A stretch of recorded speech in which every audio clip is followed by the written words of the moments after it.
এই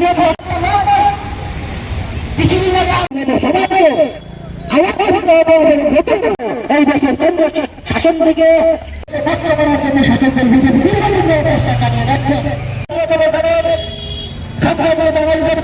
আমরা আজকে ত্রিপুরা পিপুলস পার্টি এবং গণমঞ্চ এই দুটি দলের ডাকে এই রবীন্দ্র ভবন প্রাঙ্গণের সামনে আমরা গণঅবস্থান পালন করছি।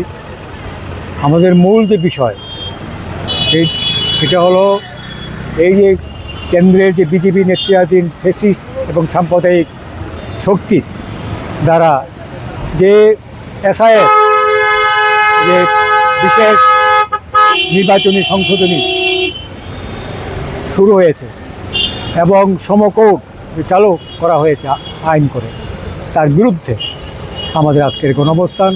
পাশাপাশি আরও বিভিন্নভাবে বিজেপি নেতৃত্বাধীন সরকার সেই বিদ্যুৎ বিল এনেছে, বীজ মানে কৃষি বীজে বিল এনেছে, যেগুলি সবগুলি শ্রমিক এবং কৃষক এবং সাধারণ মানুষের বিরোধী। আপনারা জানেন যে একটা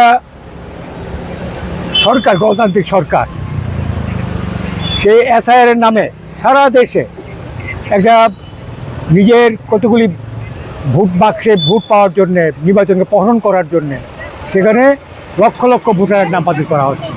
বিহারে আপনারা দেখেছেন 68 লক্ষ ভোটার নাম বাতিল করা হয়েছে। পশ্চিমবঙ্গে শুরু হয়েছে প্রায় 60 লক্ষ ভোটারের নাম বাতিল হওয়া চলছে। তামিলনাড়ুর প্রায় 1 কোটি ভোটারের নাম বাতিল হওয়ার চেষ্টা চলছে। এই যে পরিস্থিতি, এই পরিস্থিতির বিরুদ্ধে আমাদের সবাই গণতান্ত্রিক মানুষ, সমস্ত অংশের মানুষ আমাদের প্রতিবাদ করা উচিত এবং হচ্ছে প্রতিবাদ। কিন্তু এখানকার এই যে ফ্যাসিস্ট সরকার, তার কাছে আন্দোলন, গণতান্ত্রিক আন্দোলনের কোনো গুরুত্ব নেই। তা আমরা বিশ্বাস করি এই রাজ্যেও এসআইআর শুরু হয়েছে, এখানেও কয়েক লক্ষ ভোটার নাম বাতিল হওয়ার সম্ভাবনা রয়েছে। তার মধ্যে কারা বাতিল হবে? বাতিল হবে ট্রাইবেলরা, জনজাতির মানুষ, ওবিসির মানুষ, শিডিউল কাস্টের মানুষ এবং মুসলমান, তারা সাধারণ মানুষ যারা তাদের বিরুদ্ধে, যারা গণতান্ত্রিক মানুষ তাদের বিরুদ্ধে তাদের ভোটারকে বাদ করার জন্য এই যে চক্রান্ত চলছে। আমরা এটার বিরোধী।